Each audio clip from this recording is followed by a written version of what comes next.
తెలంగాణ ప్రజలకు తెలుసు కల్వకుంట్ల కవిత కన్నా ఎవరున్నారు.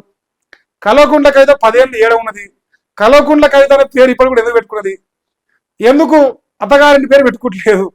కల్వకుంట్ల కవిత అనకపోతే ఇలా మనల్ని ఈ రాష్ట్రంలో మూల కూర్చున్న ముసలా గుర్తుపట్టదు.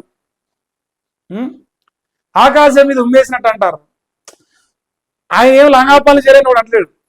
కానీ ఆయన రక్తం పంచుకోబెట్టిన నువ్వెట్లా మరి ఆయన కంటే మంచిదానం అంటే నువ్వేట నమ్ముతాం. ఇప్పుడు షర్ట్ సౌండ్ దగ్గర ఇతరం కసం ఉంటుంది అవుతుంది. నువ్వేం మంచిదానం అంటివి, అయ్యానేమో షర్ట్ అంటివి. ఎట్లా నమ్మాలి జనాలు. గన్నేరు చెట్టుకు గన్నేరే వస్తుంది, తులసి చెట్టుకు తులసి చెట్టు వస్తుంది. మరి నువ్వు గన్నేరు చెట్టు తులసి చెట్టు నువ్వు డిసైడ్ అవతల డిసైడ్ నువ్వు కూడా గదే అవుతావు. అది బీఆర్ కాంగ్రెస్ ఓన్ కోసం రేవంత్ రెడ్డి కోసం మాట్లాడితే మరి నిన్ను కూడా జనాలు అనాల్సి వస్తున్నది. పట్టపగటీలు లోకం మొత్తం చూస్తున్నాగా సాధారణ ఎత్తి అందుకని పెద్ద పనికి మాల పని లోకం ఉందా. పట్టపగటీలు లోకం మొత్తం చూస్తున్నాగా అక్క నీతి మంత్రాలు అయిపోయింది, నీతి గల్లాం అయిపోయింది. అమరవీరులకు న్యాయం చేస్తానికి ముందుకు వచ్చిన సంతోషం. 10 ఏళ్ళు ఎందుకు రాలే అంటారు జనాలు.